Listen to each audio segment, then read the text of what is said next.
This is Julian with Drum and Stage, and we're kicking off 2025 with a bang. The first guest of our new year is going to be Todd Sucherman, and I could not be more excited. Todd, I know you're busy with family. You've got stuff going on in your studio. You got other projects and clinics and master classes, and you're kicking off a tour with Styx on the 8th, I believe. I really appreciate you taking the time to join us today. Well, good to see you, Julian. Thanks for having me, and Happy New Year to you. Well, I appreciate that.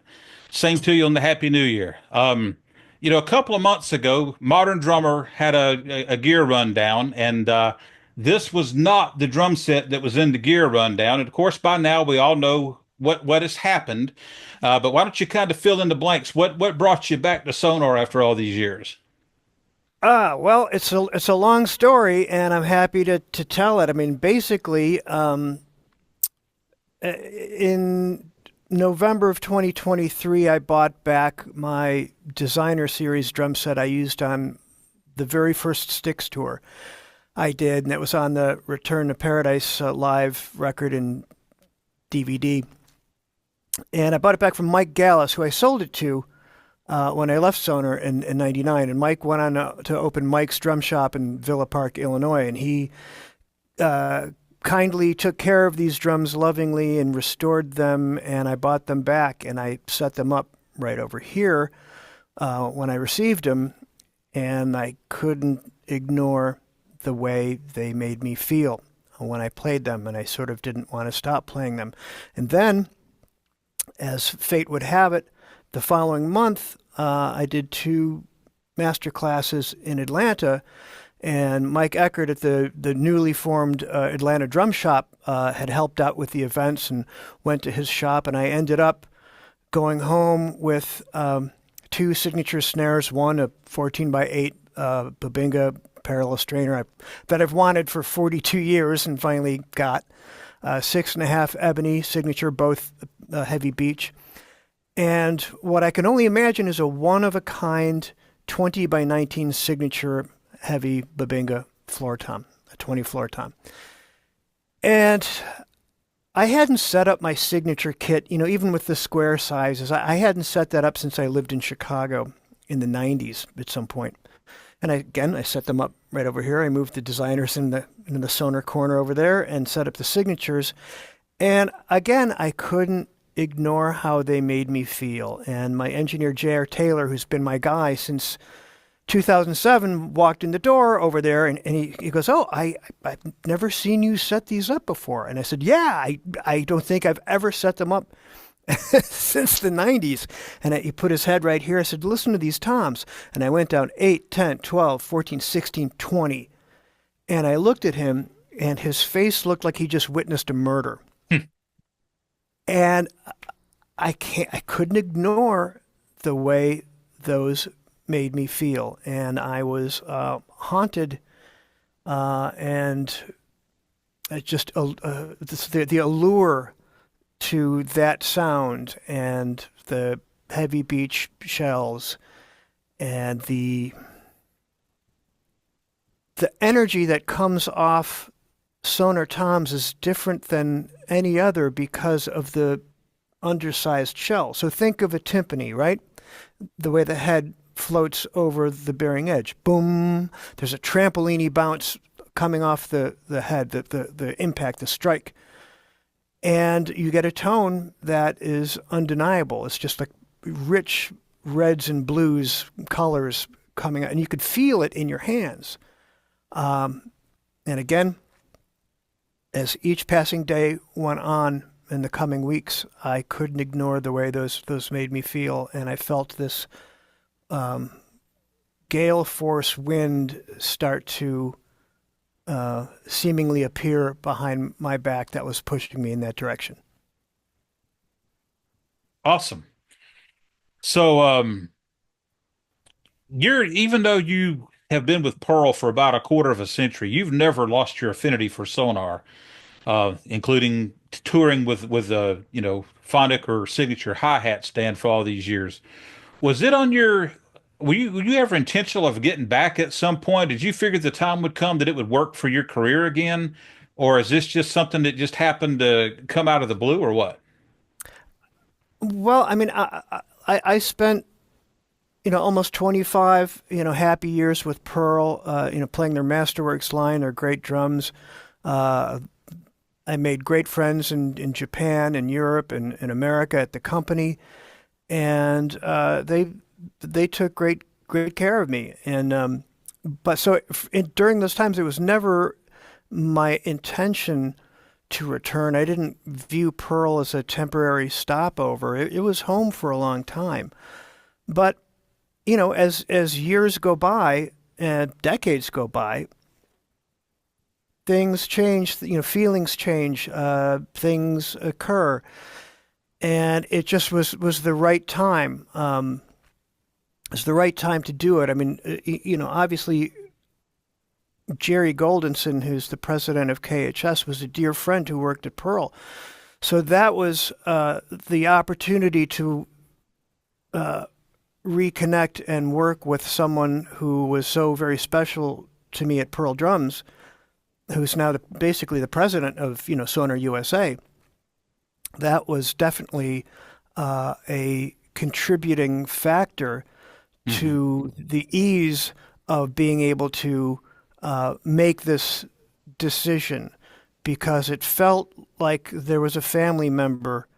It's like your favorite uncle, your favorite cousin, or a brother. That was going to be there and was going to look after you. So I felt secure in that, in making that move. And Jerry is not only a salt of the earth, wonderful human being with a heart this big, but he's highly intelligent and very, very smart and knows how things should be. Um, and that's the type of guy I want in my inner circle, someone who's just that wonderful of a human being. Um, and also shares the passion for the brand as well, obviously. So it at this time, as I'm as I'm looking at the back nine, you know, I just want to play the drums that I want to play, and I can't, again, I can't ignore the way they make me feel. I've I've been in love with the drums since I was about 9 years old, and it's the way that if you grew up in the north side of Chicago, it might be the way you feel about the Cubs or the Bears or wherever you grew up. That was your hometown team. That's kind of the feeling I've that's never left me. Gotcha. So you mentioned KHS, and I know, we did an interview some years ago, and the first one actually we did too. The first one we talked about your departure from Sonar, and you said you felt like you couldn't get on their radar, and you mentioned some problems you'd had and all that, and that was under different distributorship, and I met Jerry Goldenson as a dealer back during that time too, and I didn't know what I was sensing at the time, but I feel like there was a frustration with Jerry um, in his position, and and over the years, you realize that Honer, as I've heard somebody else mention, that a lot of old guys ready to retire.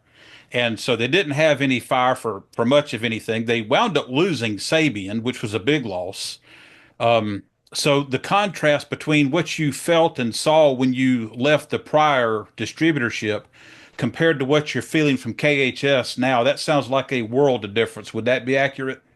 Well, yeah, I mean, I imagine for Jerry, it was probably frustrating being the smartest guy in the room, and Hmm. maybe not being able to make executive calls in that situation. I'm just riffing here. I don't know what those situations were, but I can speak as an artist at the time that they were, to say that they were spectacularly difficult to deal with, and the competence level of just simple basic support. I need a clamp. I need a piece of hardware. The things that would fall by the wayside and that would take months to get a cymbal boom arm or something like that. It was uh, extraordinarily frustrating, to the point that, as brand loyal as I was, and as much as I loved Sonor drums since I was 9 years old, and have carved the mallets in 100 desks at grade school and middle school and high school, I came to the conclusion that I can't have a career and play these drums. I have to go somewhere else because I can't, I can't turn up and have to do a national TV show and the drums aren't there. Well, what am I going to do? What's open at 6 a.m.? How are we going? Where are we going to get drums? They did that to me a couple times, and it just became apparent that I can't do this. So the fact that the regime is entirely different, it makes it so much easier to deal with. There's a young, excited team in Germany poised for a future that have the passion and the excitement and the strength and the knowledge and the smarts of KHS. It's a different world entirely. I get that. Sonar is a funny brand because I've seen dealers try to carry that brand, but if you don't have a real fire or passion for that product, it's just not going to sell. I mean, you might get some trickle sales from somebody that, knows what they want and you happen to have it. But as far as somebody just walking in cold off the street and saying, hey, what do you recommend? If you don't really believe in that product, it's a hard sale. Well, at the same time, Julian, more Chevrolets are sold than Rolls Royces. You could look at it under that lens as well. And I would imagine, I can't speak from a position of being a retailer, but I can tell you that if they have a killer Sonar kit and someone knows how to tune drums and they have correct heads like Remo Clear Ambassadors, top and bottom, someone hits those drums, someone's going to buy them because they're undeniable. But if you got them stacked up on a shelf, or you got a stupid head choice on there, and they sound like timbali cardboard boxes, well, then it's a harder sell, especially if you look at the price tag. Right. So someone has to know what they're dealing with. You can't. You're not going to get a Ferrari at Bill's Discount Cars. Right. I get it. I totally agree with you. And part of where I was going with that was that, the people that have been fans of the brand for a long time just have a passion and fire. And, I think Jerry's got that. And, I've talked to Jeff Mulvihill lately. And, you know what? I feel that from him too. And I think we've got some exciting times ahead. I don't have any inside information on anything going on, but I just talking to, and I haven't talked to Jerry in years. I would love to. I'd love nothing more than to go have another, lunch with him one day. And haven't talked to him in probably 20 years. But I did talk to Jeff a couple of times, and got me really fired up about the direction things are moving, and you being back on board just speaks volumes. Of course, in your heart, you never left. I know you had to have different tools to do the job you had to do, but I don't. There was never a day that you weren't Sonar at heart, was there? Well, it's possible to love Italian food and Chinese food and sushi. You know what I mean? So it was like that. I always looked at the Sonar Island like, I used to be on there. But I was quite content at Pearl. They made great drums. They were great folks. They took great care of me. But, sometimes, I mean, I guess in a way, it always felt like Sonar was the one that got away, but it wasn't my fault. I felt like it was an abusive relationship and I had to get out at that time. But again, I can't describe and of course there are no coincidences, but the coincidences that seemed to line up in this wind that pushed me in this direction, and also just the realization of, well, I'm going to be 56 this year. My body doesn't feel 27 anymore. I want to play as long as I'm able, and I just want to play the drums that when I look at them and when I hear them and I feel them, the tactileness of them, that I get so excited. The fact that I could be at this stage of my life and feel again like a 10-year-old kid, running down to the Christmas tree about anything, Yeah. is a it's such a joy. It's such a life affirming joy it's sometimes I couldn't sleep in the middle of the night. It's true. I'm not getting all romanticized and all mushy, but it's true. If you can actually be so excited about something that the notion, the promise of what's to come, literally keeps you up at night in the middle of the night. You wake up and go to the bathroom, and it takes me an hour and a half to go back to sleep. It's 4:30 in the morning. That's pretty. That's pretty special, and it's not to be ignored, and it's to be celebrated.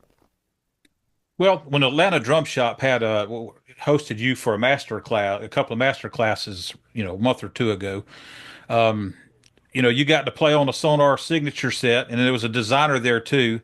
And you kind of got choked up when you were talking about your passion, and I was sitting there thinking, well, we're all about to find something out, I believe, but you didn't tell that part of the story. I was starting to wonder Well, on that. But well, you're absolute. I'm sorry. Go ahead. I would say let me start from the beginning here, Julian, because this will have hopefully the emotional arc if I start from the beginning.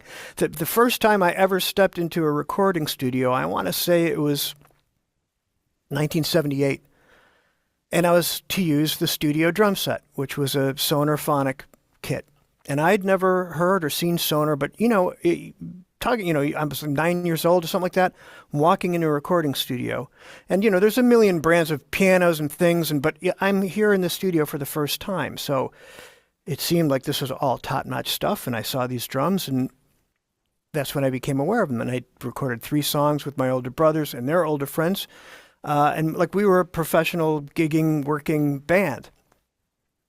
So that was my first experience. And then I remember my brother Joel coming home with the Journey record Evolution in 1979 and looking at the back and seeing, Sonar drums on the credits and Steve Smith. And there was something about Steve's drumming that spoke to me on a very deep level. I knew that there's something going on here with his drumming. Mhm. And then with my older brother's older friends are like, oh, that's the guy who played on Jean-Luc Ponty's Enigmatic Ocean. And then I heard that, and that blew me away. And that became my fusion Bible. That was the record that unlocked things that, Lenny White and Billy Cobham were doing. For some reason, that was like the Rosetta Stone. It unlocked a lot of keys for me. And Steve became, and still is, a mentor. But I became a disciple of Steve's at that time. And then seeing Steve play with Journey September 1st, 1980, Rosemont Horizon, on the tour that would become the Captured record, but it was the Departure tour. That was such a big bang for me, in the same way that, how many people started playing drums when they saw Ringo on the Ed Sullivan or blah, blah, blah. That was a defining moment where that still seared into every cell in my body, and hearing those drums and seeing him play and knowing this is one of the greatest drummers in the world. Mhm. This is one of the greatest drummers in the world. And he was only 25 or something like that at the time, 24, 25. So then that was September. By November, I got my first Sonar kit, which is, let's see if you can see it back here. So the white phonics that are stacked up back there. Yep, I see them. And that was my main drum set. That was my main drum set from 1980 until 1988 when I got my Sonar Lights Rosewoods. Now, going back to 1981, it was my first NAMM show in Chicago, and I see the Sonar booth. I walk over to the Sonar booth, and there's the signature kit, 10, 12, 13, 14, 16, 18, Snare, 22. And, I mean, it was the most expensive drum set mankind had ever made. I mean, it seemed unobtainable. And I'm looking at the catalog, and I see there's a picture of Horst Link, who's the president and the third in line from going back from 1875. Hmm. And I set the catalog down, and I look, just as this tall man in a tweed sport jacket, gets done talking to someone, and he turns, and it's Horst Link. And I go shake his hand. I introduce myself. He asked me how long have you been drumming, and I said, since 2. He said, oh, well, here. And he personally handed me the catalog that I was just looking at. And It's nice to meet you. And then I grabbed a second one because in that gold leaf signature badge pullout or folder was a pullout on the signature series, and it was a 4-page leaflet that turned into a poster of that drum kit 10, 12, 13, 14, 16, 18. And that was the poster that was above my head on the wall in the house that I grew up in for a number of years and through high school. Now, fast forward, I'm starting to do sessions in Chicago. I'm 22 at this point, and I'm making a living playing drums and doing recording sessions. And I got my own place, and I wanted to get a signature kit, and I called Dana Bentley, who I've known for years, Bentley's Drums in Fresno, and he said, "Hey, there's a guy around here. I remember the guy's name, Lloyd Miller. Lloyd, if you're out there." And it was selling this kit that was 8, 10, 12, 14, 16, 22. Great price. I bought them. They still are the most stunning bubinga on a signature kit I've ever seen. And when I set those up in my garden apartment, I wept tears of joy because I thought it seemed like, getting a Lamborghini Countach or a Malibu beach house on a cliff. It seemed unobtainable. And the fact that I was able to get that drum set through hard work and determination and saving, putting money aside, that was a real benchmark for me as a musician and as a human for getting something that I thought, or when I was young, I think, how am I ever going to have enough money to buy that drum set? So that's a very special story. And I sat there and I'll admit that I kissed the bass drum hoop. Well, I can kind of relate to that. This is a little morbid, I guess, but when I was growing up, my dad had a furniture company, and I figured that I would own my first drum or sonar set after Dad died, and I got an inheritance. And luckily it didn't take that long. And but I get what you're saying though about attainable or unattainable goals, and when you finally realize your dream. So yeah, as far as your fandom goes, um, along the way, have you ever got on the configurator and played around just to see what you came up with and all that, or have you just been kind of sold out to Pearl the whole time, or what? No, when they came out with the SQ2s and they brought back a heavy beach, and I remember seeing a gold Madrone and gold hardware that made me scratch my chin, and that's the time that I went on the configurator just to see what was possible. And very often my tastes very quickly hone in on something, or I zero in like a laser. So I'm not one to like get on there and go, well, what would purple sparkle look like with the top in black nickel and the bottom. That's not really my thing, but I'll hone in on what I would get if I had the opportunity to choose something and then see what that looked like. No. But yeah, I didn't spend a lot of time. I went in because when I saw the Golden Madrone and Heavy Beach, that made me scratch my chin. Yeah.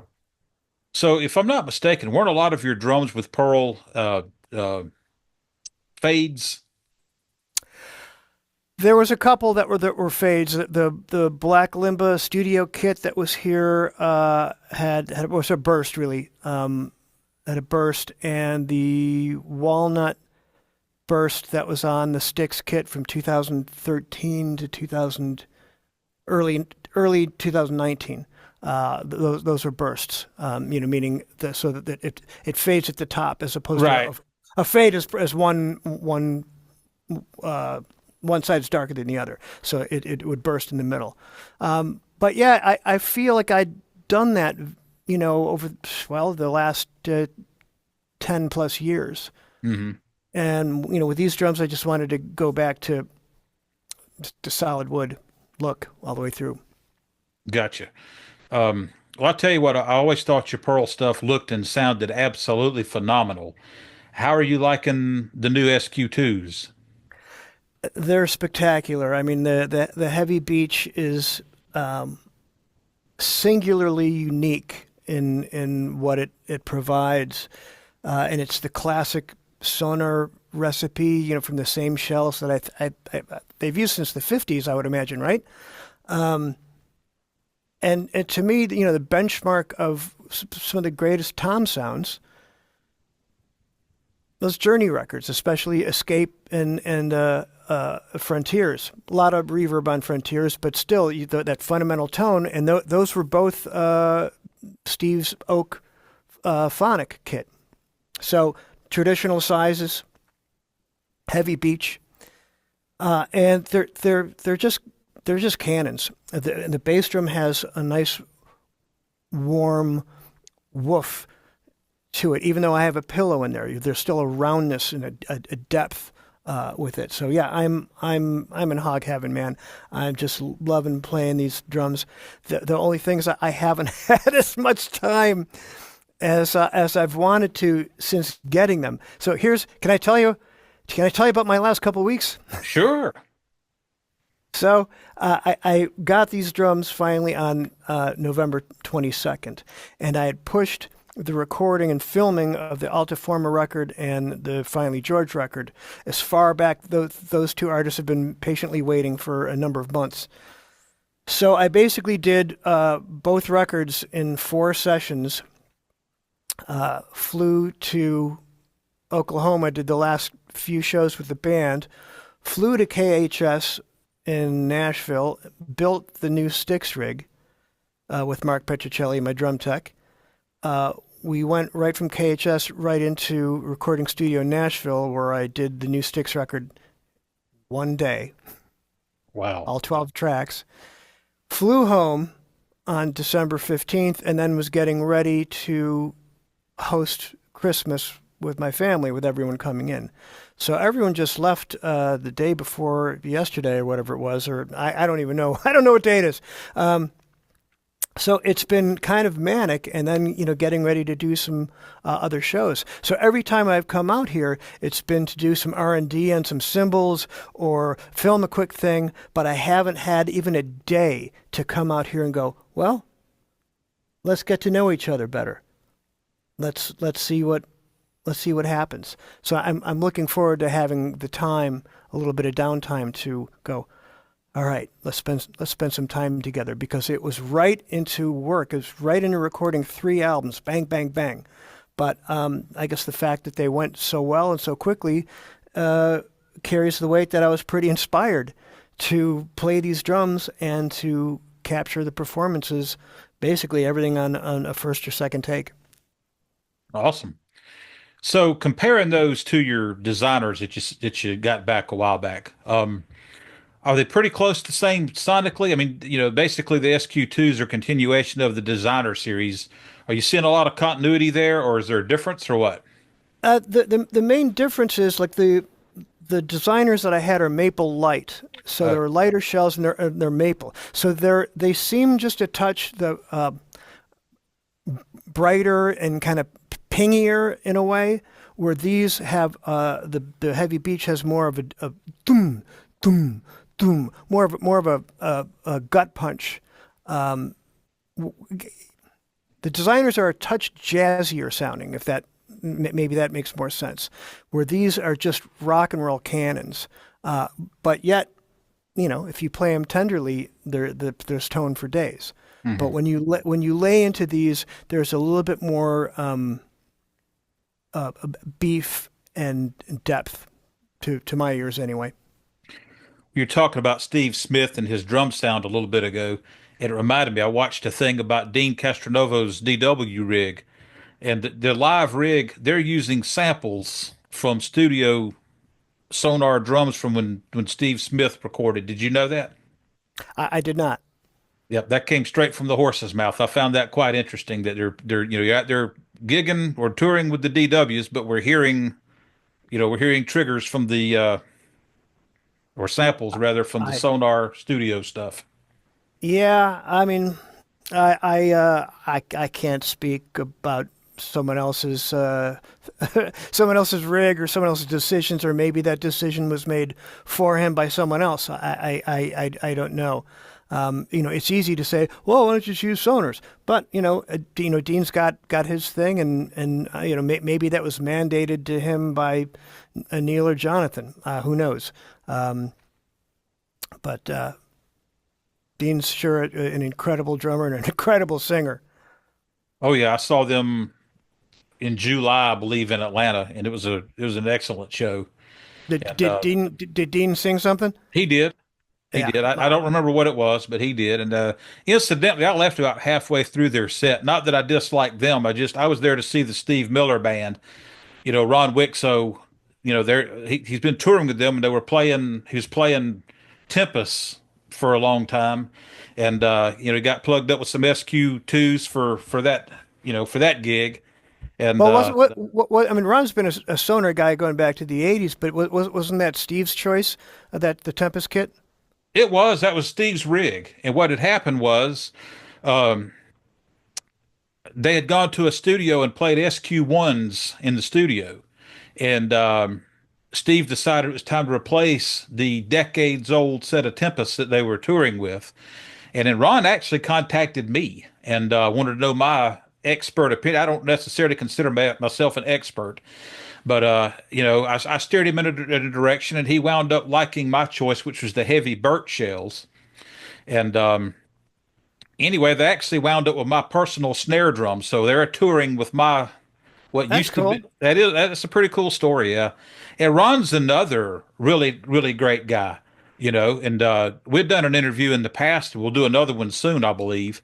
But he's been a Sonar guy since '90, and that as he's done smaller gigs and that didn't have that were relying on backline, he didn't get to use a lot of Sonar for a number of years. And then being back with the Steve Miller Band, they pressed one into service last December.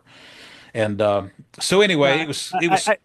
I know Ron's thrilled with the drums. We'd texted recently, and I'll be seeing him in February, so I'm looking forward to seeing him. I always loved him. He's a great guy, great player. Oh yeah, yep. A lot of the Sonar guys are that way, just nice, down to earth, normal people. And Well, I mean that's another thing. Is like I have so many friends on the Sonar roster that people I consider really good friends. Especially Steve Smith, Gavin Harrison, Gabor Donia just came back to Sonar. Jojo, Benny. It's I feel I'm joining a bunch of friends there. when I was gigging myself, to me gigging, I'm not a drummer's drummer.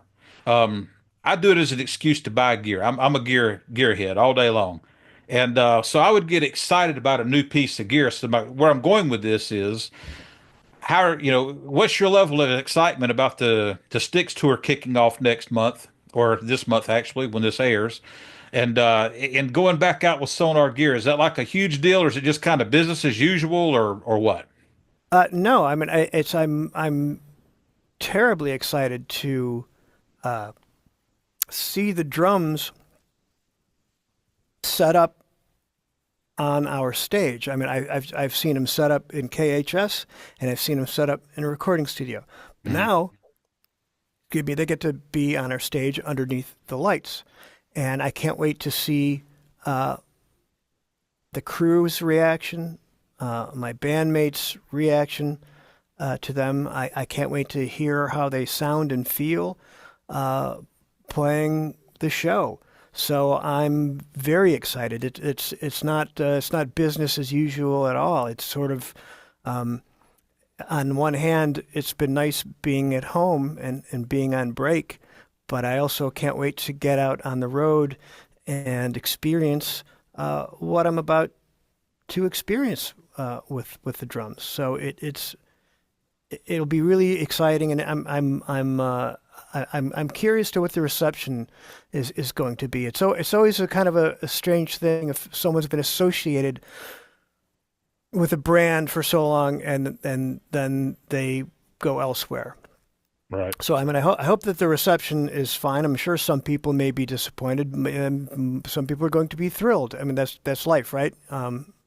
But I really am excited to play these drums um, and take them on the road. I can't wait. I can't wait to hear them. So what hi-hat are you taking on the road with you? Interesting question. So, uh, I've just retired the signatures. The last show of the year, I'm playing, and all of a sudden, I'm stepping on the hi-hat pedal, and nothing's moving at the top. And so Mark Petricelli, my tech, runs out in between songs. Thankfully, it happened near the end of a song. Pulled it off the rack, put in the spare. And when I'm playing the spare, I go, oh, that's why I got that one. This one feels like it's maybe about to go. But what happened was where my main one, where the rod goes into the bottom piece that pulls it, something broke off, like the metal broke off. It's done. I mean, it's now a carcass for spare parts. And the two that I had that were legless signature, they kind of feel like they're 40 some odd years old. They've got a lot of miles on them and thousands of Styx shows on them and countless thousands of shows or whoever owned them before me. So I thought, you know what? Maybe it's time to have a modern modern hi-hat. So is it the 600 or the 6000? I'm still really bad with hardware numbers. 600. Whatever the Sonor top of the line is, 600.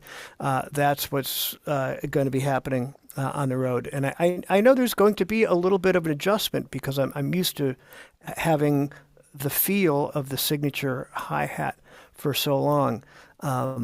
So there will be a little bit of a learning curve, but there's nothing that I won't be able to handle. But there's also part of me that feels excited about moving into the 21st century with my hi-hat choice because I bought them off of eBay. And the last one, my friend who's finally George, I had him buy one on German eBay and ship it to me. Like, okay, I don't have to do that anymore. So I'm excited to move into the 21st century with my hi-hat choice. So 600s it is. Awesome. Behind you, you've always had all that sonar stuff, and you know, we don't have to go into the nuts and bolts of whether or not that irritated Pearl. But I guess my question would be, is there any Pearl gear that's going to sit back there? Do you have something that you had through the years with them that just really stole your heart and it won't Well, go away? let's see what I have. I probably can't see. No. Well, over there, I do have a drum set that was the Styx kit from 2007 to 2013 of a Babinga Masterworks. I also have the original Masterworks that I did Methods and Mechanics 2. That was my first one. And then the Black Limbic kit, which had been here since 2018. They're all great drums. So that's sort of like the Pearl corner. And then over here, over there is the Sonor corner. So they're friends, but they're separated on either side either side of the room. But yeah, I'm not in any hurry to do away with these because it's part of my history, and it's in the last 25 years probably more musicians and drummers I came on their radar during that time, so I'm associated with that in their minds, I suppose. So it's nothing that I'm sheepish or embarrassed or going to try to bury, because how can you bury the last 25 years? All the clinics, the tours, the records. And I told everyone at Pearl, I said, look, we're inextricably tethered together in perpetuity from our 25 years together, and that's to be celebrated. It's just a new chapter now. Sure. Over here in the only Sonor drum set I ever let go was the Designers, but the ones that I bought back in November of 23 from Mike Gallis.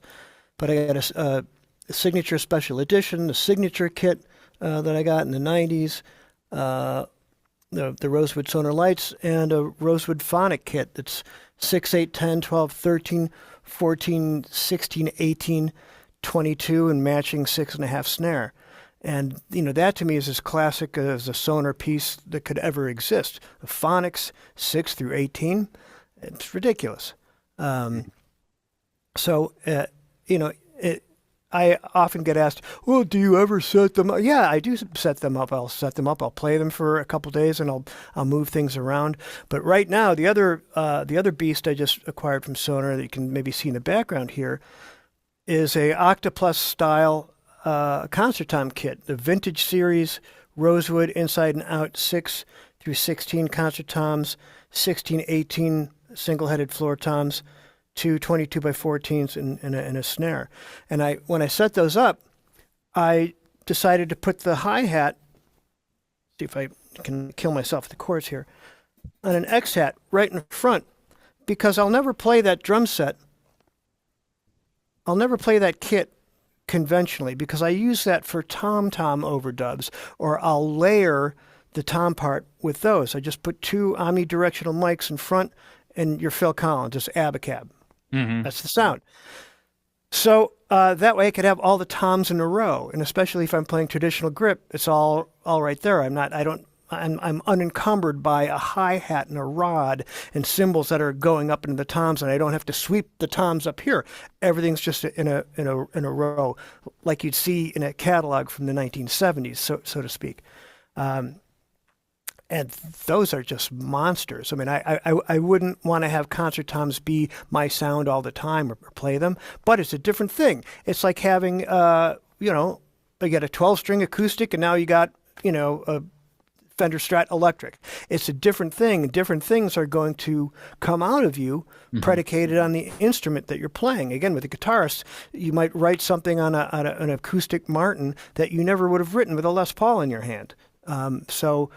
And over on the other side, if you can see, no, you probably can't see that, but it's my father's Slingerland kit with the 18-inch bass drum, a jazz kit that I learned how to play. So I have 3 different instruments when I come out here, when I have time to actually sit and have fun, that I can go from this main drum set to something like the concert tom kit, and then go over to the jazz kit with jazz cymbals on there. And actually, this real quickly, I'm going to move this over and see if I can show you. That was a terrible move. I can't. Sorry. But I bought from Scott Logston actually a couple signature stands for the jazz kit, and my father's 22-inch K ride. That was his last ride and my first. That's on a Sonor signature boom arm with the counterweight, which I always wanted. So I love that my father's ride cymbal is on the most expensive cymbal stand that mankind has ever created. Mm-hmm. There's something about that warms my heart and honors my father at the same time. So going back to your Concert Tom Vintage series rig, is that going to replace the Premiers you've been recording with? Yes, the Premiers are stacked up on that side right by all the studio stuff. I wanted to have a concert time kit that was Sonor.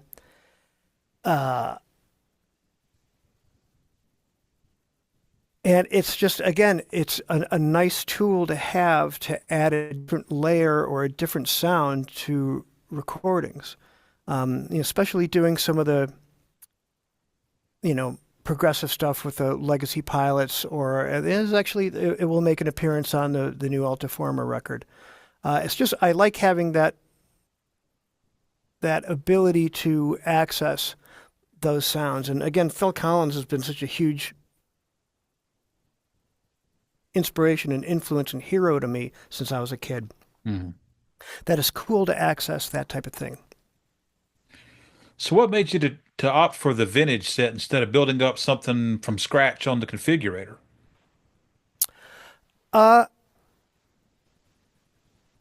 It was enough that I was getting two SQ2 drum sets, one for here and one for the road. And I have a hard time asking for a lot of stuff. And I know Understood. that I'm an investment. If I'm on your roster, Right. it's they're investing in me. And I thought the vintage. What's more vintage than a concert tom? It just Right. made sense to me to go with the '60s style beach, which has always kind of been my thing anyway. Hmm. I did really think that or I do think that the lugs on the vintage kit is really cool and the badge is hip. And I just thought it's a different flavor than sort of just doing this and making them concert toms. And I wanted it to be easier on the company and on the brand. Um, and I couldn't be happier. And I tell you that the vintage snare, that thing's a cracker. That's a great snare drum. So yeah, I'm really impressed with the whole thing. And the bass drums, 22 by 4 or 22 by 14, they have a lot of oomph. They're sort of wide open, even though they kind of have the two-ply heads, and I have the felt. You can see the felt across, classic. Yep. And they're killer. They bark, but they have beef behind their bark. Well, I've got a vintage set myself. I'm playing on my church gig, and I'm really liking the 14-inch depth. That just, to me, just seems to really work on a bass drum. What have you got on your depth on your SQ2 stuff? I like 22 by 16s. It's funny. For years, a lot of my bass drums are 22 by 18s, and they all look like power toms to me now. And I did try a kit on the Styx B rig that were 22 by 14s, and at least in my ears, they didn't have what the main kit had. There's something that was not satisfying to me. So that kind of spooked me on the 14s, at least in the context of playing on the road with the band. So I think the 22 by 16 is sort of a nice, happy medium. They feel good. They have all the snap and the spike and the attack and the roundness that I want. But for a situation in here, the 14s are perfect. I'll always remember this thing John Aldrich said. I remember several years ago we were starting a tour. It was us and REO Speedwagon, and Brian Hitt had these really long, like 20-inch long bass drums. Hmm. And I saw John was standing behind the kit polishing a cymbal. And I said, and I've known John for years. I'm like, hey, John, how do you like those bass drums? And without looking at me, he just said, God said 14. Funny. So one more question about your vintage kit there. Since you got those without the bottom heads, is there anything else non-standard? Did you do any different depths or anything, or did you get uh, decide to opt for or against a tom mount on the bass drum or what?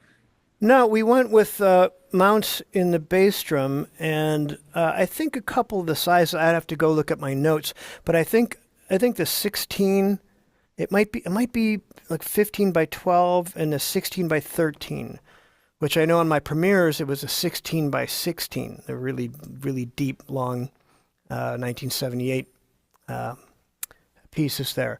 And of course, having Sonor make me 6-inch toms was a big ask as well, and I'm glad that they were able to do that because I don't believe they have the molds for the 16s. I think that the sixes were maybe outsourced from another shell manufacturer, but then they put all their own obvious veneers inside and out and all their hardware on there. So the fact that they were willing to do that for me was was lovely because I do like a six. Yeah. Well, I like how you work it into to your playing. And Well, it's almost octobonish or something like that. You know what I mean? If you think of it as a regular tom, you might be disappointed. But if you think of it as a little bit more of a gok tom, or the way Mark Brzezicki or Copeland would use an octobon, it works for that. And I don't need four of those or eight of those to do. I just one's fine. Good tune. And that makes a statement. Just a well placed gukung or ra. and it has its place in the family of instruments. Well, good deal. What else about sonar should we bring up? Scott schooled me a while back on the sonar thing, and after doing it for, 39 years, it's a little bit of a hard habit to break, especially when so many other people, say it Wait, that way. what? Oh, wait, he schooled you on the pronunciation? Yeah. Yeah, because Well, like a lot of guys, I'm in the habit of saying sonar. And sonar is the way Carl Heinz Menzel would say it. And so, that well, there's a discrepancy because obviously sonar is not correct, and you'll occasionally see someone spell it that way right. on the internet. But sonar would be proper U.S. But I remember when the Designer Series video came out in 1994, and they was Sonor. pronouncing it Sonor, Right. like da da, Sonor, Sonor. So I sometimes say it that way, but yeah, it's always been in Sonar drums. So I'll keep it that way. I'll generally say Sonor in a kind of a tongue in cheek Hmm. sort of way. Um, but yeah, it's funny to have such a simple word be wildly mispronounced all over the globe. Yes, sir. Um, but having said all that, is there anything we've missed on your talking about your gear or your excitement to be back with the company again, or what? Well, it was a smooth transition to get these drums on the Pearl rack. So I'm keeping the Pearl rack here at home, and I'm keeping the Pearl rack on the road because they're great. It's simple. I didn't want to start over with like a Gibraltar rack, and like I've never had anything fail me on the Pearl rack system. So I Hmm. thought that just seems to be a safe route to go. I'm still using Pearl bass drum pedals, and so I kind of feel like there's still part of the company that I had been with for so long that they're still there. We're still friends. We left on amiable terms, and everyone was lovely. I mean, it was like breaking up with 50, 60 people. It Right. wasn't fun. Um, but the overwhelming response was lovely.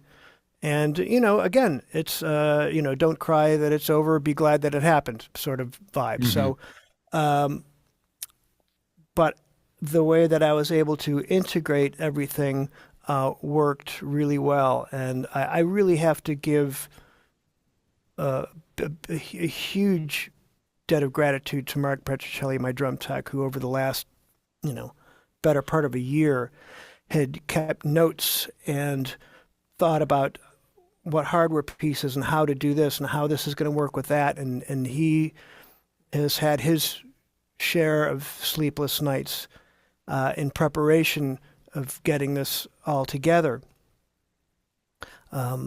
He worked tirelessly pretty much on this. So when we were able to get together and finally do it, it was sort of like, you talk about, we're going to go on this European voyage, and you talk about it for 10 months and then you go do it. Or you're planning a wedding and you're doing all this stuff and then it's over like that, months and Right. months of preparation, and then within a couple hours it's all over. That's sort of what happened. Um, and I feel like the holidays sort of put a mandatory break in everything that we had been doing. We worked so hard up until these last couple of weeks, and with me doing the records here and then going to Nashville and building the kit and going right in the studio and banging out the record in one day. And it was like, okay, so get the drums back into the locker and get ready for the first show in January. Holiday break, you know. Hmm. Uh, but everything went so smoothly and sort of without a hitch that I really feel fortunate to have people in my inner circle that are so great in what they do, from Mark Petruccelli all the way down to everyone at KHS, who were just wonderful. We walked in the room and everything was laid out. It was. I wish I would have taken a picture of it, but it was breathtaking. It stunned me. And then there was hugs, and then it was like let's get to work. It's 1 p.m. We have 2.5 days. Let's get to work, and we excitingly got to work and built it. And it does take a while. People go, well, how come it takes 3? When you're taking something on a road and something that's that big, and there's connections for microphones, and you got to have a loom with all. What do I have? 18, 19 open mics on the drums. You got to have the loom. There's a lot of work. It's not just like setting up a drum set like you're going to play a wedding and you set up a drum set. It was a whole process that took every bit of our 2.5 days that we had. We are probably in the design stage. There's a lot more that goes into that than people realize too when you're getting ready for that level of a tour. Um, Are there anything that you have to have contingencies for? I mean, when you're just, getting everything set up and ordered and all that, do you ever realize, whoops, we forgot lug nuts? And of course, I'm joking about lug nuts, but No, but no, that's one of the things that Mark looks after. So my brain doesn't get cluttered with, oh, we should have some extra, snare lugs and extra throw-offs, and not just one extra, maybe two. hmm 2 sets. I don't know what he ordered. Extra little bits for this. What happens if a tom arm goes down? Do we have an extra ball? So that's one of the things that Mark would do. He'd look at all these parts and then have to think, how many spares do we need to have? And then where are we going to put all this stuff? And then you have to clean out some of the other stuff and go, okay, we got to make room for this. That's really the tech's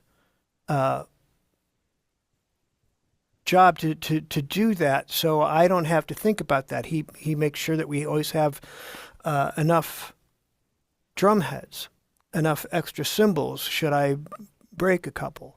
And so all those spare parts and all the things that could possibly go wrong, that's his domain. He doesn't want to have to run out to the drums and fix something. 9 times out of 10, the tech has to run out on the riser. It's because of a microphone. It's because of the audio department. Something happened. It's almost never the drums. The only time it is if, like I bust out the bottom head, which happens, once every 4 years or something like that. But he doesn't want to be, in Norman, Oklahoma on a Sunday and need a part that he can't get. Right. So yeah, there's a lot of, he had notebooks upon notebooks full of notes and parts and things and checklists that he worked very, very hard on. Yeah, I want to go a different direction for just a second. You brought up your cymbals. I've watched, as many of us have, tons and tons of your live videos and all that. With your Sabian cymbals, have you hand cherry picked each particular cymbal, or do you get several like medium, heavy crack? Or I'm making up names here. I mean, do you just get several of this particular model, or have you listened to each one that goes out? Um, it's a bit of both. I've been in the luxurious position where I can pick out cymbals, whether I was at Sabian West in Los Angeles, or the one time that I was at the factory in Meductic. I've only been up there once, but they know what I like. I've been with them since '98, so it's been a long time now, and whether it was Mark making choices or Randy's probably making most of them now. He knows my tastes, and I've never been sent a the heck is this? hmm They've always been good, and I'm excited. I'm not sure if I'm supposed to talk about this or not, but since we're here, I'm working on 2 lines with Sabian. So I've been doing a lot of R&D. You really can't see. There's a pile of cymbals in the corner by the door, a couple more on the other kit, and some that are on this kit that we're going back and forth. And I'm really, really excited. We're hopefully going to be releasing some things late in 2025. But I'm really, really excited about what we've got cooking up here. So Well, I'll have my eyes open for that for sure. yeah. I love your ride cymbal, as anybody that's played it does. It's such a unique symbol that I think some people may be flummoxed if they just hit it in the store and go, "Yeah, that's good." But it's when it's surrounded by music, that's where the penny drops. That's where people go, "Aha!" And especially in the recording studio, so some of the best compliments I've ever gotten. I've had probably 7 or 8 drummers write me and say that they brought it into the recording studio, and the recording engineer said, "What's that ride cymbal?" And that's the greatest compliment Hmm. there is. So is that pretty much standard on all your recordings, or do sometimes you trade out for something else for a different flavor, or what? It's pretty rare. There's been since since I've been using this ride, well, pretty extensively for the last 6, 7 years. There's been a couple times that I've pulled out like an HHX Legacy for sort of just a darker, smokier Hmm. jazz sound. But I think that's probably it. In all these years, uh, I think that's probably the only thing where I wanted a really like a more authentic jazz sound. Now you can play a jazz gig on this; it's going to do the job. But you could also do a heavy metal gig on it, and it's going to do the job. That's the weird thing about this ride cymbal. But if I want like an old K sound, I'll pop something else up. Yep. Well, getting back to the other gear, I see you got a Sonor snare sitting there. Are you going to tour with one as well? Yes. So I just got a couple other Sonor snares in the arsenal as well. So this is a 5.5 by 14 Beach, and on the studio kit I've got a 12 by 5 side snare. But this is I have two of these on the road. Main drum and a spare, and that's going to be the live Styx snare drum starting in 2025.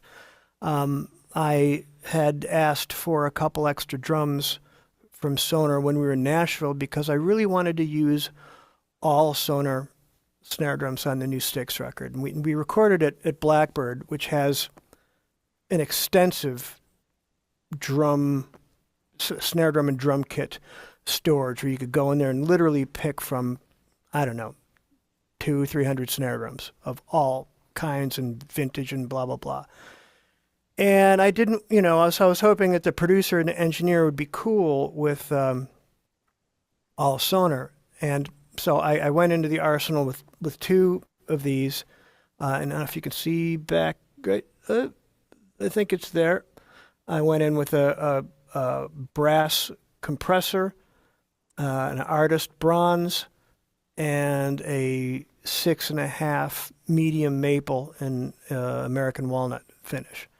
So I did the whole record on those 5 snare drums. There's 12 songs. I figured these are going to do the trick. And no one's going to go, maybe we should pull out. We have a 70s Black Beauty around here. Like, they're going to do the job, Yeah. the compressor. And I also used on the Altiforma record and the Finally George record sort of my collection of the vintage. I used both signatures. I used my is it the D506? Is that the 14 by 6.5 That's correct. manganese phonic, which Wes Falconer calls the super killer. And yeah, I cleaned that baby up, and that was my main snare drum from 1980 to 1988. That was my snare drum. Hmm. It wasn't my main. That was my one snare drum, and I kind of forgot how great that drum is. It's undeniably great. Well, let's talk about your compressor for a minute because that's still a relatively new line they've come out with within the last year or two, and they were really excited about that. And I've had two of them myself, and it's a good bread and butter snare drum. How did you feel about it? How did it work for you in that environment? It worked great. I mean, it's, if you want that sort of,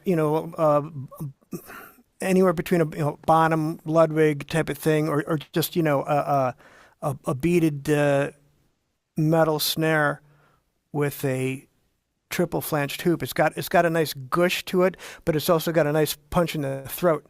It's got a little attitude to it as well. And when I asked Jerry about the compressors, he went, brass is really nice. So I went, okay, you have one of those? And yeah, it performed just great. So that was great for I used that in a kind of a medium rock tuning, and even tuned it down a little bit on one or two things for a little bit more baseball bat in the birthday cake gush. Hmm. But for the price point, I mean, it's still those are what, like $700 or something like that. I mean, they're not cheap, but they're not like SQ2. They're not like $2,000. I think that's a little high. I think the actual selling price online is a bit more affordable than that. Okay, well, it's a for the price, it's a killer drum. Oh yeah, I agree totally. And I wanted to get back to this since you first mentioned it, but I see your pearl pedals down there, and you've already mentioned them. So I want to touch back on that again.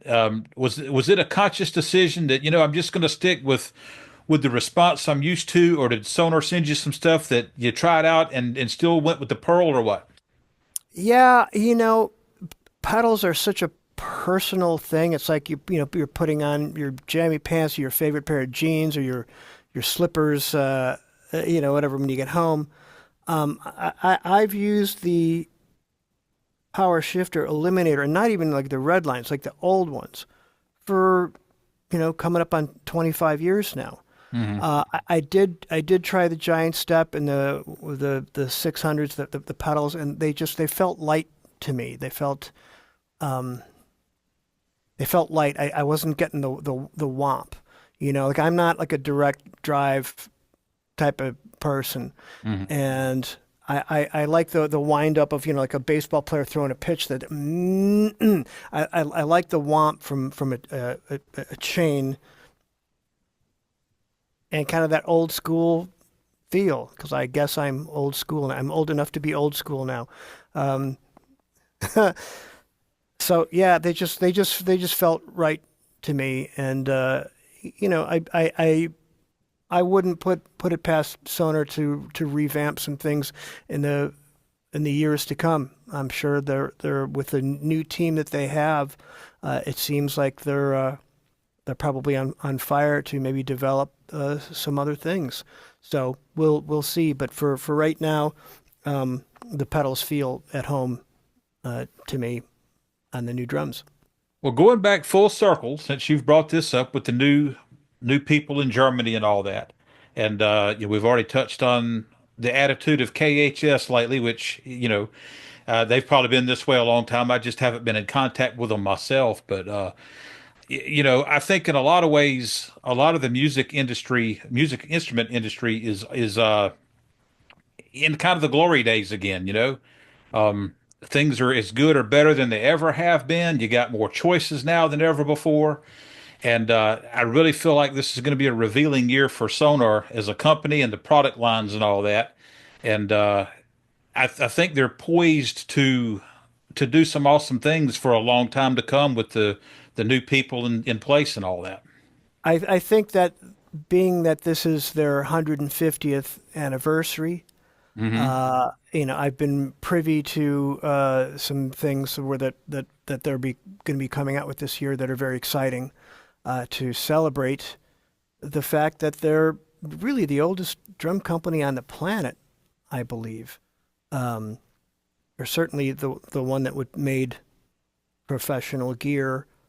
I get what you're saying. Yep. Everyone that I've talked to or have corresponded with over there, it seems like a young, excited team that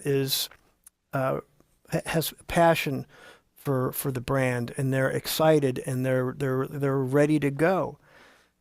And that was obvious to me, and that was also told to me by Steve Smith. I mean, I neglected to mention this when I was having these feelings. I called Steve, who has always been a friend and a mentor to me, and I said, how are they? Because quite frankly, if they were the Titanic, I didn't want to jump on the Titanic as was about to do this. I had no idea. Mm-hmm. So I called him not only from his, the fact that he would give me the straight answer, but also the fact that he's an artist that has been through all the regimes since 1977. Mm-hmm. And he had nothing but glowing things to say about them. So that was the impetus for me to reach out to Jerry to test the waters, as it were. And actually how I did that, Julian, was when I had gotten that 20-inch floor tom from Mike Eckert at Atlanta Drum Shop. I knew that floor tom must have a story. So I reached out to Jerry saying, hey, I just got this drum. Here's the serial number. Would you mind checking with Germany to see if there is a story at all, or who this has to be a one of a kind and a one-off or a custom drummer. Maybe it was made for so-and-so. And he came back. So the only information they had was 1984 in Dusseldorf. That's all the information they had. But it was from that initial email that Jerry was like, just saying, next year's the 150th anniversary. Might be time to think about coming home. And all that was hitting me at the same time of falling in love with the drums here. It just was this perfect, gentle storm of a breezy summer, easy summer storm. You know what I mean? It just felt right. Mm-hmm. All these things and all these people that have come in and out of my life and have been peripheral or central. It's all these things that happened. I won't mention names, but there's a couple of people that own big drum shops that were always suggesting, you might want to think about. But I at that time I didn't want to explode my life or make things difficult. Like, why? Everything was fine. Why would I want to? But it happened so organically that I couldn't ignore any of this. To ignore this would be ignoring giant signs that the universe was putting in front of my face and all around me. Well, speaking of giant signs, Mike up there at Atlanta Drum Shop, he's on board as a dealer now, and at the time we're recording this, he hasn't gotten gear yet, but the order's activating on the 2nd, and then he'll be getting a good load of gear, all the compressors and all that. But that has a lot to do with you, and anyway, I'm excited for him, and it's just another one of those things where I think stars kind of lined up for him as well. You know what? As a Sonor nut, I'm excited. When you told me that you were back with Sonor, it was a surreal moment for me. Literally, I actually thought you were pulling my leg to start with, and then to find out it was legit was a really, really awesome feeling. Honestly, I've always thought a lot of you as a drummer and as a person. We've met several times, and you just always people that watch you and hear you talk and all that, they get this impression of what kind of guy you are. But when you actually meet with you one on one and talk for you're every bit of of that. You're absolutely authentic, and Thank you, man. It's just a thrill for me, that you're back with the brand you love, and it's an awesome honor for me to have this interview with you. Well, Julian, thanks, man. I mean, I we met, 18 years ago, 19, 20? Yeah, somewhere in there. Time's a rubber band, right? Oh, yeah. It's the people that I've gotten to meet and become friends with because of this and because of music is it's such a privilege, and it's not something that's lost on me. Um, it's a spectacular, charmed life, and life is can be a wonderland if you're open to it. Hmm. Um, and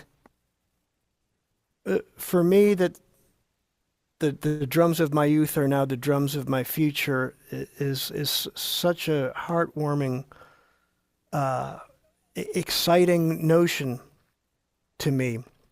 That again, to be my age and to have that sort of excitement, like the childhood wonderment, running down to the Christmas tree as a kid type feeling. Uh, it's really spectacular. So here's another quick story that sort of tickles tickles my heart. Um, I want to say it's June 13th, or maybe it's June 12th, 1986.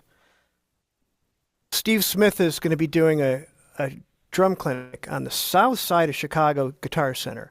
Now, my buddy Jim DiStefano, who used to be the drum department manager in the north side, who's been with DW for a number of years, anyway, he was the manager. So I was going to go down with him and my buddy Chris Marcos, who he was another drummer pal, lifelong friend from childhood until now. So the three of us, we go down there.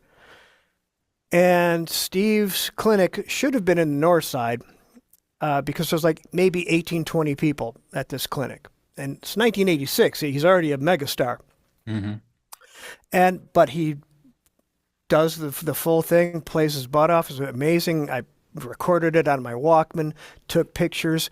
And that night, Steve was playing a Sonor, was that the high tech, the graphite finish with the black hardware, power toms, 12, 13, 14, 16. And that night, I probably shouldn't tell this story, but I'm going to anyway. That night after the clinic, we drive Steve back to the hotel. Steve, hey, you want to come in for a drink? Now, I'm 16 years old. Chris is 17. We go to the hotel bar. We're served, and I get to sat there and drink beers with Steve Smith for the next 2 hours. At that point, that was the greatest night of my life. That was like, hanging out with Mickey Mantle or Michael Jordan or something. Hmm. And, and I had finals the next day. I'm like, who cares about finals? I'm staying out as late as possible. But that was a spectacular night. And also I learned so much from that clinic and being able to, that I recorded it. So years and years later, Wes Faulconer, who owned Explorers Percussion in Kansas City for 30 some odd years, he had ended up with one of the toms from that kit. And it looks like it had been dragged behind a car in the desert. It was pilfered for its hardware parts. It's a mess. And even if I did want to refurbish it, it's still cooler like this. So Wes came to the gig last time we played in Kansas City and said, hey, would you want that tom? I said, yes. So it's now the coolest garbage can in the world at my studio here. But this is the Sonor tom from that drum kit, and it's a trash bin. Well, somebody had told you that night that one day you'd be using one of those drums for a trash can. How would you have felt about that? I wouldn't have believed you in a million years. But that's just goes to show you how funny and improbable life can be. I mean, that's crazy. Any other anecdotes for us, or? Oh boy, I don't think anything can hold a candle to my trash can, my trash bin. Um, well, look, I mean, since I'll pontificate on my love for Steve Smith because, it's, I guess it's pretty well known, or certainly in methods and mechanics, I talk about this. But I wrote Steve a letter in the summer of '82, in the middle of Journey Hysteria. It was, year two of them having a #1 record. Hmm. And he wrote me back a 6.5-page handwritten letter with transcriptions to the Jean-Luc Ponty record. And he answered all my questions and offered so much advice that was not predicated on the questions that I asked. He took me, a kid as I was, he took me seriously. Or I guess he could tell that I was seriously a drummer and a musician. Mm-hmm. And often find myself getting very moved if I'm writing another young drummer, and I find myself giving some of the same advice that Steve had given me in the summer of '82 Mm-hmm.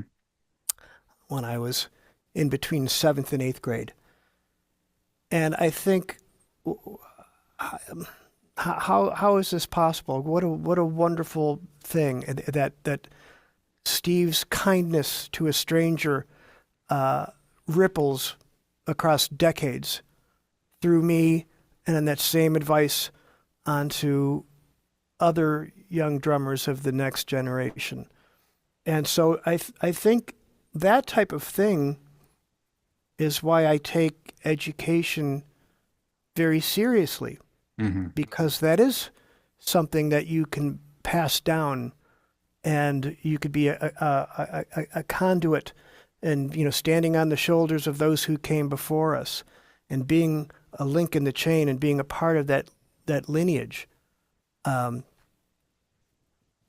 think that's one of the coolest things that we can do, just as human beings on the planet. Whether you're a high school teacher or whatever, it's that passing that knowledge is such a strong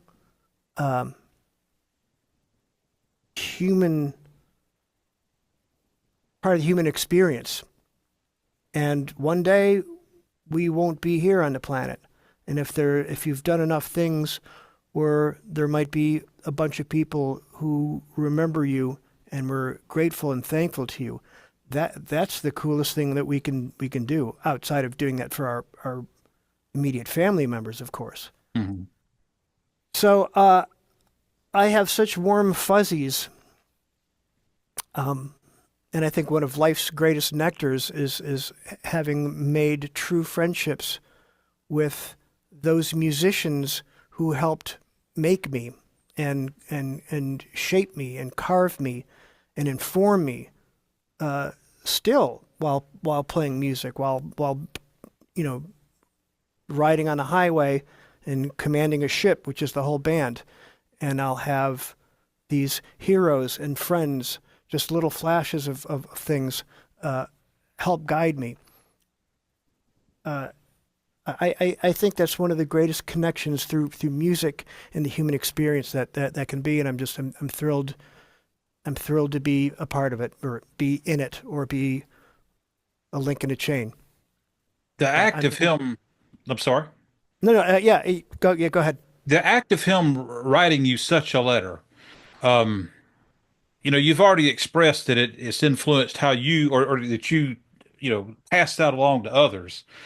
Do you feel like maybe that had an influence on how you carried yourself? Did it make you think about how you were going to carry yourself? And did that influence the person that you are now? Because, when I've seen you in a group of people, luckily you weren't being mobbed. It's not like you're I imagine that some of these people that are really famous that can't go do anything without being mobbed, anybody would get frustrated with that life after a period of time. You don't seem to have had to deal with something on that level, but like even at the master classes, you know, uh, you're just one of the guys. You're not. You don't carry yourself like you've got this ego, and you're going to go show everybody what the world's made of and all this kind of stuff. It's you're very down to earth. Do you think any of that was influenced by the letter you got and the fact that he took his time and did that? Well, I think that all the drummers that I've met who were cool to me, especially when I was as a kid or a young adult,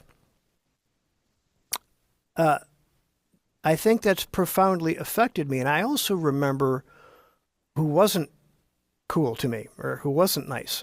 Hmm. And that also affected me. And that also, I learned a lot from that. I won't name names, but there's a drummer who was dismissive and rude to me when I was 12 or 13. And this is right after spending part of a night with Louis Bellson, who couldn't have been nicer and sweeter and just a saint. Uh, uh, so to go from that experience to someone, being completely dismissive and rude, I learned a lot about that. Uh, Insofar as I thought to myself as I walked away, going, if I'm ever in the position that someone wanted to talk to me, I will never make anyone feel like that, especially a kid. Mhm. So yeah, I think we all learn from our experiences, and it's just treat others how you want to be treated. There's certain simple things, but when it comes down to it, we're just a bunch of humans that play drums, and we love this. This is our thing, and as long as people are polite or they're not hostage takers or you know what I mean. It, I treat everyone nice, but I at the same time I won't suffer fools gladly. I can extricate myself from a situation where it's like I have to go now. Mhm. Because every now and then there's someone that hit and then and they won't let you go, but they don't deserve to be treated rudely. There's a way that you can get out of situations. But boy, by and large, drummers are the coolest people on the planet. And when I do the master classes, and I'll, providing I don't have to run and do a gig immediately, sometimes it's in the afternoon and I got to go to sound check. But if I'm there, they're there. I'll shake every last hand. I'll take every last picture, and because that's what it's all about. And it's fun. I like meeting and chatting with other people. Well, good thing you are a people person. Could you imagine being in your position and not really enjoying other people? And I think there's folks like that. Well, I think there's some people that I've never. So I'm sorry, my this keeps going off. I would not want to be so famous that I couldn't walk down the street, or like a megastar. I mean, that would be very difficult. At the same time, I've been fortunate to meet Ringo a couple of times and meet Paul McCartney a couple of times, and the way that they handle and comport themselves as human beings is that, like, they've mastered it. They've mastered it because they know that everyone that they talk to is freaking out. You know what I mean? Mhm. Imagine that everyone that you talk to inside was like, you pinch me, like, oh my God, I'm talking to this, the most famous, lovable person on the planet. But they've mastered that. So I find that inspiration. Not that I'll ever have to, be at that level, and I wouldn't want that. But uh, it's still inspirational nonetheless. And at the heart of it, we're just dudes who hit things and play drums, and we all have the. That's why I say the drum shop, like, that's our church, that's our country club, that's our touchstone, that's the Americana that springs from this American treasure of this instrument, and to be involved in your community with other drummers and other musicians, and playing heads up ball of knowing who's coming to town. Get your face out of ha ha TikTok videos or whatever, and pay attention. Know what's going on in your town. Know who's coming through. That's going to see music and going to participate, even as a spectator. That's fuel for what we do. So if you're uninspired, or you're lackluster, or your fire's gone out, well, you got a fireplace or a fire pit. That's incumbent upon you. You got to get up off your butt, put another log in the fire, poke at it, to keep the fire going. So that's on you. You can let the fire go out if you want to, but you need to have fuel to have something to be excited about when it's your turn to come for the drums. Because you just went and saw a band, or you went and saw, I've never seen Jack DeJohnette play, or I don't know much about him. Then you go see him and you're like, holy moly. And now there's a new thing. Like, it takes effort to keep your fire going. So that's on all of us to do that. You stay immersed in a lot of different genres of music. Correct? I mean, would that not, I try. yeah. Um, do you ever have to consciously fuel the fire, or does that just come about from your day-to-day life and how you conduct yourself? Well, it generally comes about from having something to record or work on. So, I've been fortunate that there's always something coming uh, coming around the bend that I will have to record or whatever. So that keeps my practice focused for what's to come, as opposed to just coming out here and going, what do I feel like working on? Like, oh, let me try working on, a samba in 7/8 or something like that. I always have a recording or something to do that I want to brush up on or prepare. Um, so that for a long time has sort of dictated my practice sessions. Is kind of I'm like I'm in the batting cages, and the machine is loaded up with songs that I'm about to record, or I'm going to have to do a gig, and like I'm going to do some shows with Lawrence Gowan, which I did years ago, but his son Dylan's been doing the gig. Well, Dylan's in a band called Seven Spires, so he's not going to be able to do March or April. So I have to go relearn and get reacquainted with that music. So there's always something coming around the bend that keeps things fresh. That's probably good advice for anybody, though. Just keep it going. Just keep things going, and whether it's playing with a, you know, garage band for now or whatever. I guess I that's mean, where. it's nice to have something to practice for, as Mhm. opposed to just the sake of like, well, I basically want to get better. Now that's valid. We're all going to find ourselves in that position eventually at various points of our journey here. But it is nice to have things to learn, things to prepare for that are coming up around the bend, because I've learned a long time ago never ever to think, oh, this will be easy or no problem, got it. I did that one time on a recording session and almost had my butt handed to me, and I was able to salvage the situation because I thought something was going to be easy, and it was not. So I've never allowed myself ever to feel that, oh, I got this, or go, because I see other musicians that just kind of fluff their way through it, and they get by on the fact that they're good, as opposed to really preparing and coming in and not only just nailing it, but having something special to offer on top of it.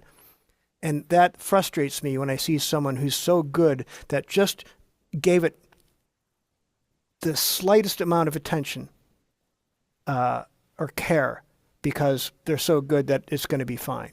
Well, I want it to be great. I want everyone to be in there like 100%, all hands on deck. Boom, we're here. And then that's when spectacular things happen, as opposed to just getting by. Yeah. Well, having attended a couple of your master classes and seen you in action, in your whole tone right now, was there also in the master classes. You really have a passion for sharing your knowledge and experience and trying to motivate people. So when you're doing clinics, which I think the difference between a clinic and a master class to some degree is that a clinic is sponsored and it's not a one-on-one type situation to the point that a master class would be.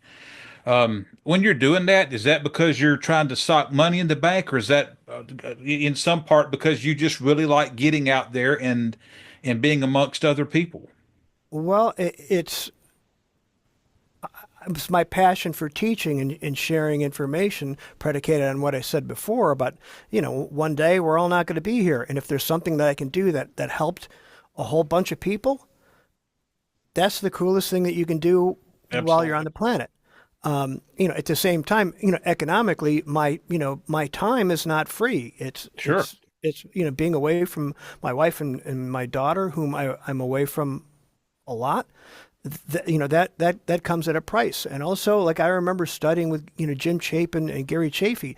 Those weren't free, Right. but those were life changing experiences. Um, and again to clarify,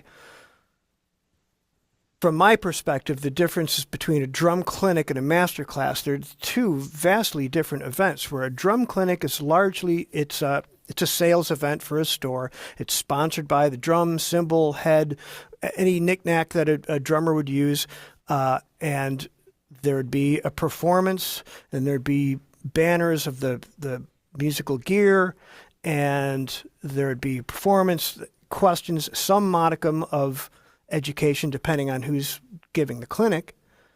And then there'd be a signing and we got 25% off, blah, blah, blah, right? So it's the sales-driven thing. Where a master class is a small group. Oh, also the clinic, you just spectate. It's like you're going to watch a movie. Mm-hmm. Master class, you're there with sticks and a pad, and it's a small group. And I will go over there and I'll, diagnose things that are going on with you. And here, try this, like a batting coach. Like sometimes the simplest little maneuver will make all the difference in the world. So it's a small group, 3-hour, flights, hotels, like those aren't cheap. Right.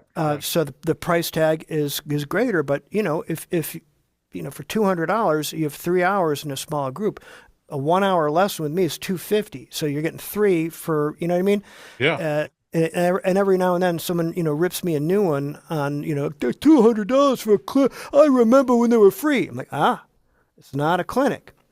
Right. And back then, Louis Belson didn't jump off the stage and come down and help you with a particular motion or something, or diagnose something that you're doing that's holding you back. That's why clinics are free, because you sat there and you watched, you did nothing, and you walked away with a catalog to buy stuff. It's a different event. Now, I'm not demeaning or negating clinics. I had great experiences going to see drum clinics when I was a kid, and you get to meet and shake hands with one of your favorite drummers. It's great. But to sit in a room with Steve Smith or Simon Phillips for 3 hours for a small group masterclass where you get to participate and play, put another zero on the price tag. I would have found a way to pay for that, when I was 16. So they're two very vastly different events that provide varying degrees of education depending on who's giving them. But they're both valid. Gotcha. Well, have you got anything else to bring to the table today? Boy, we've had a pretty full table, man. We have. No, I'm looking forward to this new year on the new drums. A few different new records coming out. Hopefully, some new lines of cymbals coming out. And again, I couldn't have imagined or authored any of this as a young kid growing up in Lincolnwood, Illinois. So I'm always, as each passing year happens, I'm continually amazed and surprised and delighted with how magical this is, and how magical drummers are. When drummers create their space, I walked out of here the other night and I thought, this is the happiest place on earth. Not Disneyland. This is the happiest place on earth right here. So it's my wish and my hope for you drummers out there watching, that I hope that you can create a space where you can practice that makes you feel like the way this place makes me feel. And I hope that you're inspired to turn a new leaf in your playing, no matter where you are, no matter where you live, no matter how old you are, no matter how good you think you are or think you aren't. Say yes to things and embrace things. And that's why I say life's a wonderland if you're open to it. A lot of people aren't open to it. Say yes to things and come to a masterclass. If not by me, by someone else. But come. You're not going to regret it. You might learn something. You should learn a lot. If you say yes and get up off your couch and turn off the stupid football game and go do something that's proactive and positive, because when you play drums, you're solving riddles and equations. You're getting a cardio workout. It brings all things good into you, and then if you can parlay that with other musicians, then that's a great thing. Now you're having a human interaction experience, and then if you can parlay that into having an audience, no matter how small, that might applaud at the end of a song, well, that's all there is. Now you're part of the interaction of music with other musicians and an audience. And that's, I don't need to explain what that is. You know what that is if you're lucky enough to have tasted that drug before. So I hope that you take this year that might be shaping up into a peculiar year to do all the things that you can to make it great for you, make it great for others, be kind. We're going to need that more than ever. Be kind to each other, and support the arts, and go be a patron of the arts. Because when you do that, that's only going to feed and fuel the fire for what you do on your drums. Todd, this has been an amazing time today, and I certainly appreciate you taking the time to talk with us. And I'm excited for y'all to hit the road. I'm going to try to catch you on the tour. And anyway, I think anybody watching has probably gotten a lot out of this, and I just can't thank you enough for taking time out of your schedule. Well, Julian, thank you, man. It's great to reconnect with you after all these years, and thanks for hanging out in Atlanta. And yeah, I hope that you all enjoyed hanging out with us today. Thank you, man.